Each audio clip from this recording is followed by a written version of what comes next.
my name is Sam and welcome to my YouTube channel. Today I want to talk about something that I was inspired to talk about by the weather, namely the cultural differences between the English and other cultures.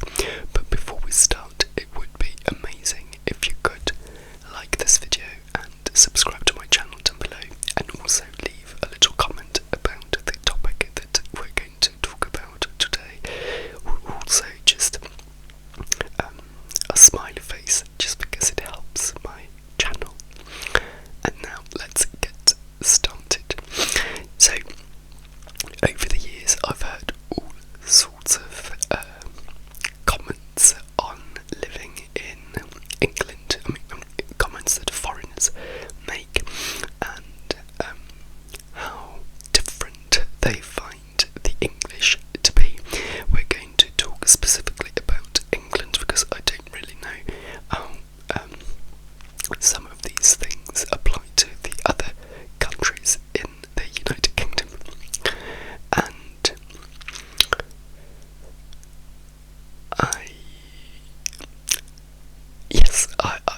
I've noticed a few things myself, and I've read a few things as well, so I thought I would discuss them with you. And the inspiration for this is indeed the weather, because of how the English behave in the summer. Now, I'm shooting this on the 2nd of July. You will see this a bit later in the summer. And although we had a good week of pure summer last week, now it's a little bit weaker, let's say. But I don't know what the weather will be like when this video comes out. But what inspired me was how the English behave when the sun is out, and I'm going to compare some of these things with Italy, which is where I'm from. I don't know what happens in other countries, and do let me know if in your country you behave one of these two ways or a third way, because it's very anthropologically interesting. So, in England, well, in English as a language, we have the saying, sun's out, guns out, meaning that obviously when the sun is out, you can show your guns, your muscles, meaning that you can wear summer clothes, and you can also be topless, especially men can be fully topless, and that's where the inspiration came from. So when the sun is out here, it's very typical for men to take their top off and to walk around London, obviously not in the office, but to walk around London topless in the middle of the city centre. And it's something that I never remember being surprised by. I mean, I never remember. I don't remember ever being shocked by it up until someone mentioned the fact that in their country nobody does that, and that got me thinking that in Italy, for example, as far as I know, or at least where I live, men wouldn't take their top off in the middle of the city, even if it's extremely hot there. It's not something that would be seen as polite or considerate. It would be very rude, I think. I lived in Italy up until I was 18, so up until 14 years ago. Things might have changed since, but when I do go back home for the summer, and I never see that happen. Well, to be honest, I usually go to the seaside, but the little time that I spend in my hometown, I don't see many many topless men walking around. The city centre, maybe where I'm from. I come from the middle of nowhere. Maybe some people do that just because they know that no one is there to look at them.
smoking.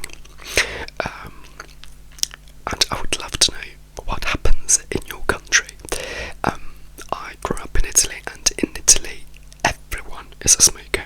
I'm talking about normal cigarettes, yeah, not drugs or weed or anything like that.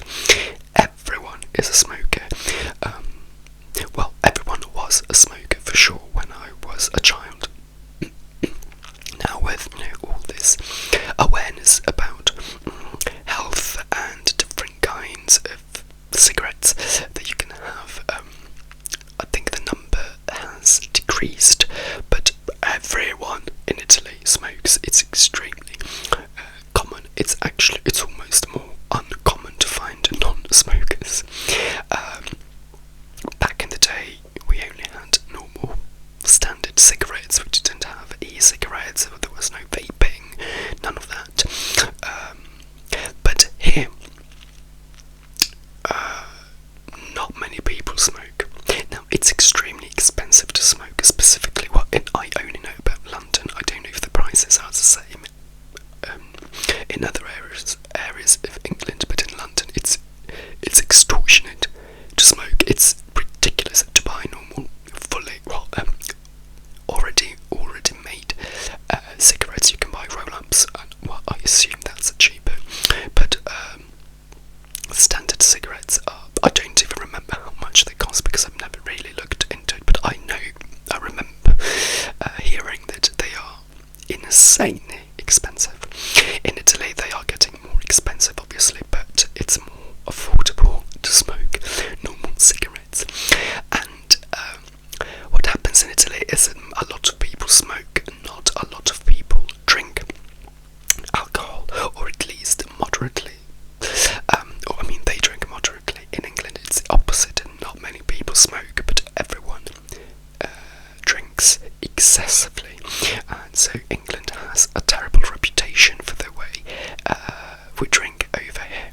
I don't drink, I don't do drugs, so I'll take myself out of the equation, even though I've lived here for a long time. And in fact, people are shocked by the fact that I don't drink, and they all ask me how I can survive in this country. But it's very easy not to drink and be around people anyway.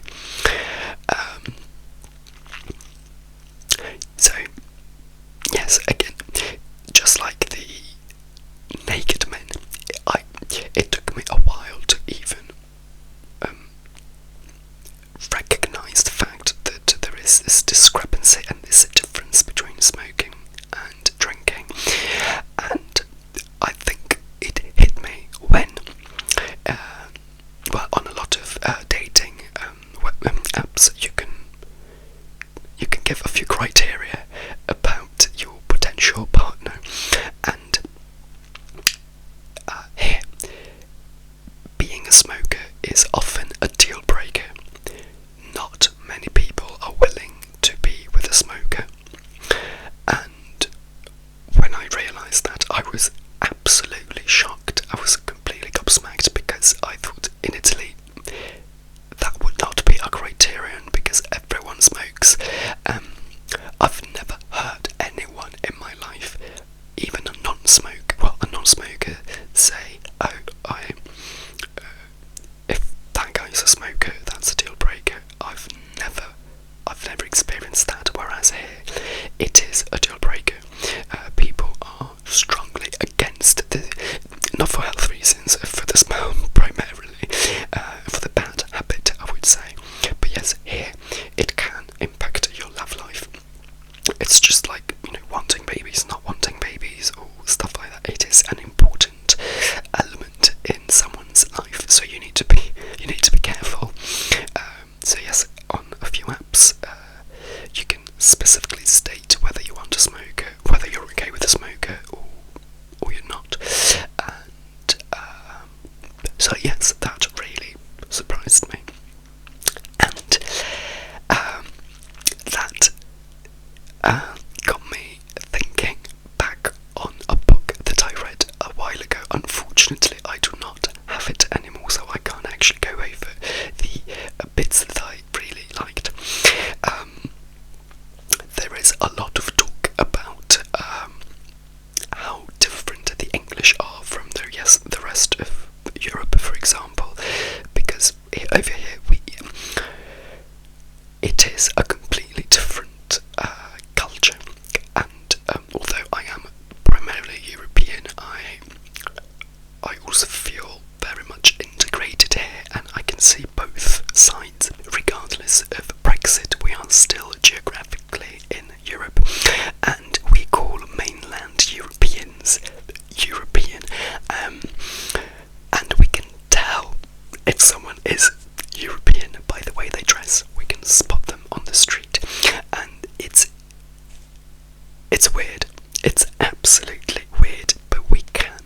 substantial differences, and I'm also an English teacher, so I am really interested in this, in why, for example, why England is a drinking culture. I've always wondered if there is any kind of way to find a reason why the English do things this way and the Europeans do things a different way. Although I understand it's a very weird question to ask, because how can you decide, how can you pinpoint where and how and why this aspect of the culture started? But it turns out there are a lot of anthropology books about this topic, and I bought one years ago. Again, I don't really have it anymore. Well, I can't find it anymore. And I was really excited when I first started reading it, because it was by an anthropologist, and the title is Watching the English. I do not remember the author. So it's a book about all these little quirks within the culture of the English, and it explains all these quirks down to every single detail. I was really excited to read it, because I thought I would find an explanation as to why things are like that. Now, this is not a critique, this is not bad, destructive criticism towards the book. Now, the book outlines these quirks, but it doesn't really give you an answer as to why are the English like that. It just tells you that the English are like this, but it doesn't tell you why. And again, I don't even know if it's possible to find a cause. So I understand that it's an impossible thing. It's an impossible thing to provide. It's an impossible answer to provide. But I was hoping for something more tangible there. But what really shocked me is how it talks about specific things that we do here in England, and they are true. I was gobsmacked. It starts from the weather, which is very stereotypical, but listen to this. So, the first chapter I think is about the weather, and it talks about how we in England interact about the weather. No, we are infamous for talking about the weather.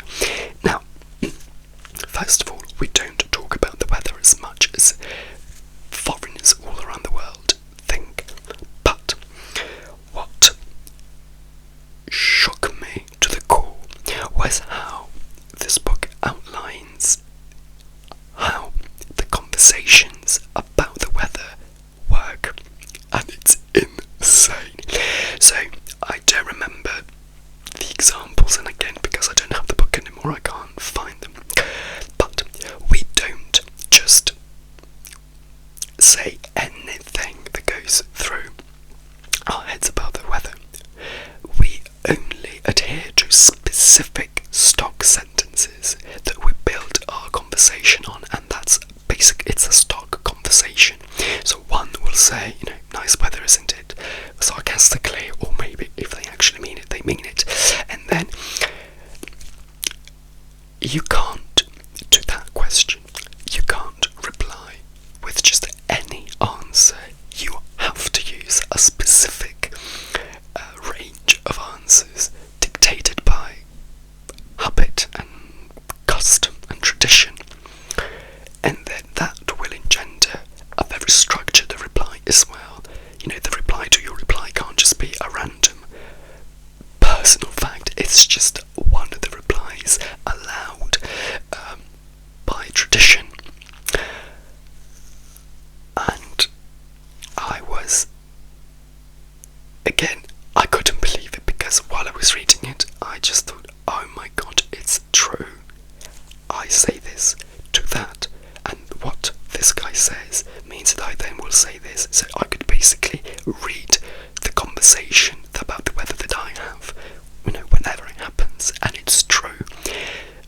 We subconsciously adhere to a stock and predetermined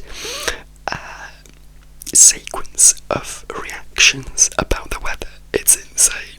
And when I realised I do that, that really surprised me, because not only was I surprised by the fact that there is a system that we don't even know about, we just go with it.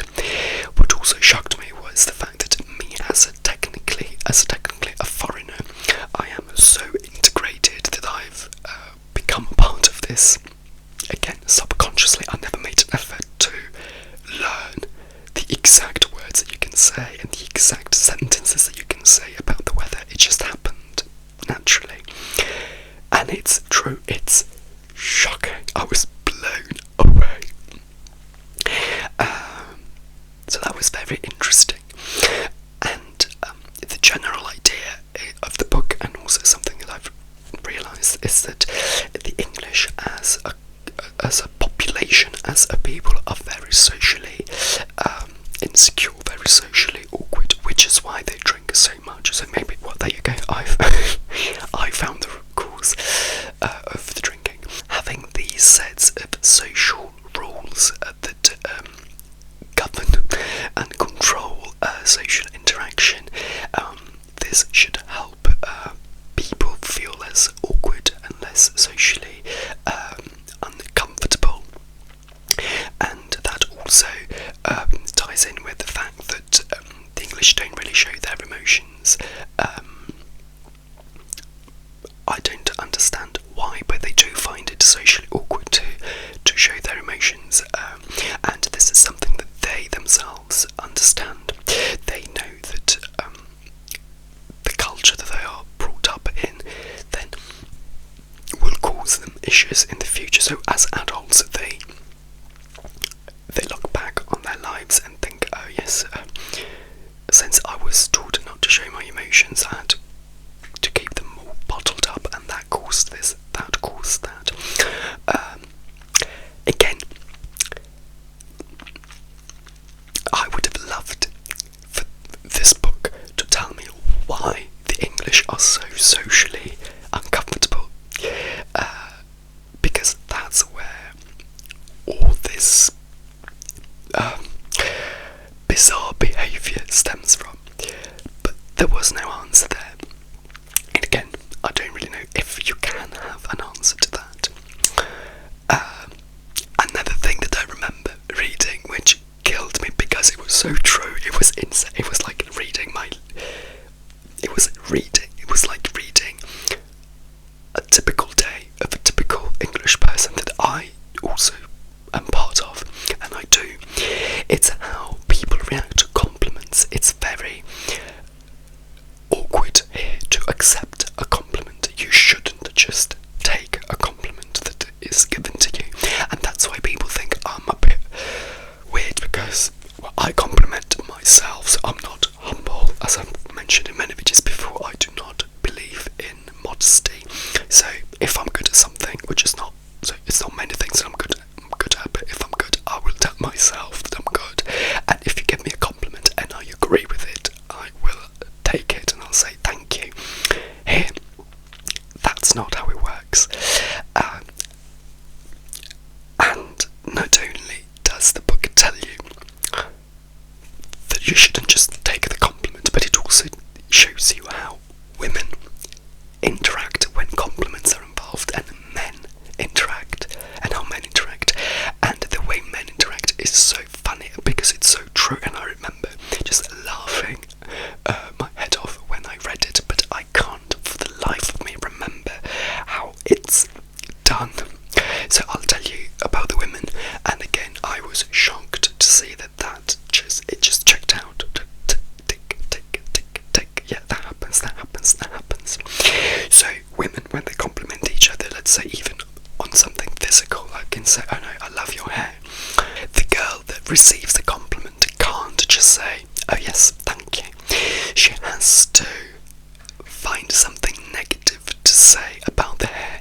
She would have to say something like, oh gosh, thank you, but if you knew how long it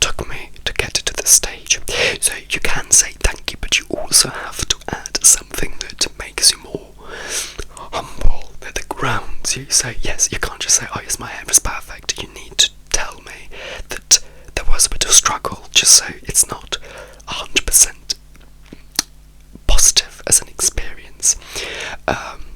Or you also need to compliment back, so you can say, oh, I love your hair, and you say, oh, thank you, and I love your shoes, or I love your lipstick. You can't just say a simple thank you, take the compliment and go. And it's true, it's absolutely true, which is why, again, when I just take the compliment, I can see a few weird looks, because I'm not very good at, I'm very good at complimenting students when they deserve it, when they really surprise me. I wouldn't, and if I like someone's hair, I will tell them, but it's not something that I would naturally do. So for me, so if someone compliments me, giving a compliment back for me is fairly hard, because if I can't lie. So if I don't feel it, if I don't actually mean it, it's very hard for me. Oh yes, I like your hair as well, something like that. So yes, I'm sure that I behave in a way that doesn't really fit into the mental mathematical equation that the English are used to. And this, for example, also applies to money. So I think this is fairly common in other countries as well, though. So you can't talk about money here. You can't talk about how much you earn. I have no problem telling people how much I earn, also because, I mean, that's the thing. From what I gather, people in England don't want to tell other people about their money because they don't want to run the risk of showing people that they earn a lot, because that would make them rich. And being rich is almost looked down on because it is associated to a lifestyle that is looked down on. Whereas, because I am extremely poor, I have no problem telling people that I make very little, which at the same time it tells people that I'm not in that rich category, but also it makes them uncomfortable because they see that I earn much less than they do. But I have no problem, and if I talking about it, and if I earned more, I would have no problem telling people, not because I would want to boast or brag or anything like that. But you know, if it happens that I need to say how much I earn for whatever reason, I have no problem saying it.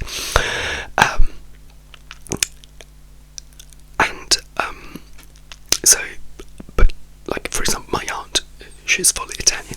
She really struggles to talk about money, but I think it's because she doesn't earn as much as she would like to. I think if she earned more, she would talk about it freely. So I think she's on the opposite side. She would want to brag if she could. But yes, I know that money is a very sensitive subject in a lot of countries. But there was this chapter about buying a house. So yes, for some reason here it is looked down on to have a lot of money, because then we start assuming that you went to a rich school, you have, you know, a lot of privilege, which is strongly looked down on here. And I don't particularly agree with that, because if you have the money, why not? Not every single rich person needs to be I don't want to be I don't want to be demonetized. Not every rich person necessarily needs to be a questionable person. I strongly believe that. I strongly believe that some people just so happen to have money for whatever reason, but they're still good people. So buying a house is something that you do not talk about, or you do not just accept. What does that mean? And I didn't know this for a long time, and I only found out when I read this book, and that made so much sense. So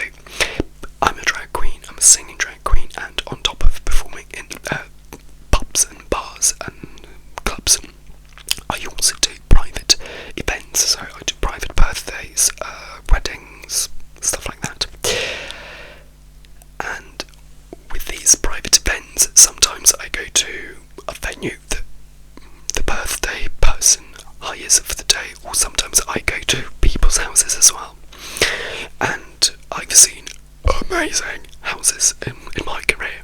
And because I'm used to London, where we all rent, nobody really owns a flat here because it's very expensive. And I share a house, and I have my own room only. So when I go to these houses, sometimes I ask if they own the house or if they rent it, just because it's something that I just want to know.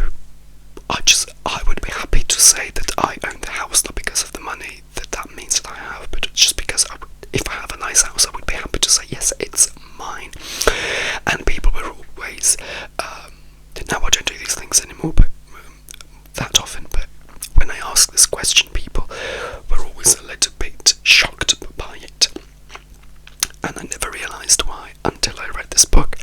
Because if you admit that you own a house, that means that you are admitting that you have enough money to buy the house, meaning that you're rich, which is looked down on.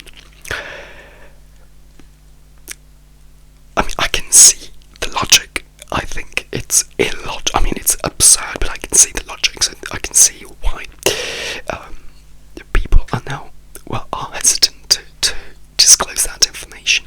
So I've stopped asking that question. For me, it's absurd, but let me know if the same happens in your country. And what this book said was that, let's say I compliment you on your house, or even we know that you've bought the house, it's not even a question that I have to ask. But if I say, I come to see your house for the first time, and I say, I love this house, I love this, I love that, you, as the owner, you can't just take the compliment and go. You have to say, oh yes, but if you knew what trouble I had to go to get this done, or if you knew how long I had to wait for the builders to come and fix this. So you can't just take the compliment, you always have to give us something negative to ground you and bring you down. And the weird thing was that at the time that I was reading this book, my friend had just bought a house, and a fully English friend had just bought a house, and she had to do a lot of renovation and a lot of tweaks. So I know for a fact that that's true. But while I was reading the book, I could literally see the conversation that I used to have with her about her house, and also the conversations that I used to hear her have with other people. So, she would say, this is costing me a fortune. You can't say how much, but by saying that it's costing you a fortune, that doesn't mean that you have the money. But because if you phrase it like that, you're just saying that maybe you're taking out a loan to fix that thing, so that's a negative thing that makes you more humble. So that's good. So yeah, I could clearly picture her conversation. If you knew how much that cost me, or if you knew how long that took, or there's always a problem, even if there isn't a problem, they just need to say it, just so they fit into this in this format, this form they have to fill out, this social form they have to fill out. And I'm not going to lie, the book got a little bit boring after a while, which I think is why I didn't finish it, and then I got rid of it. But and I haven't read any other anthropology books on the English since, but it's a very interesting thing.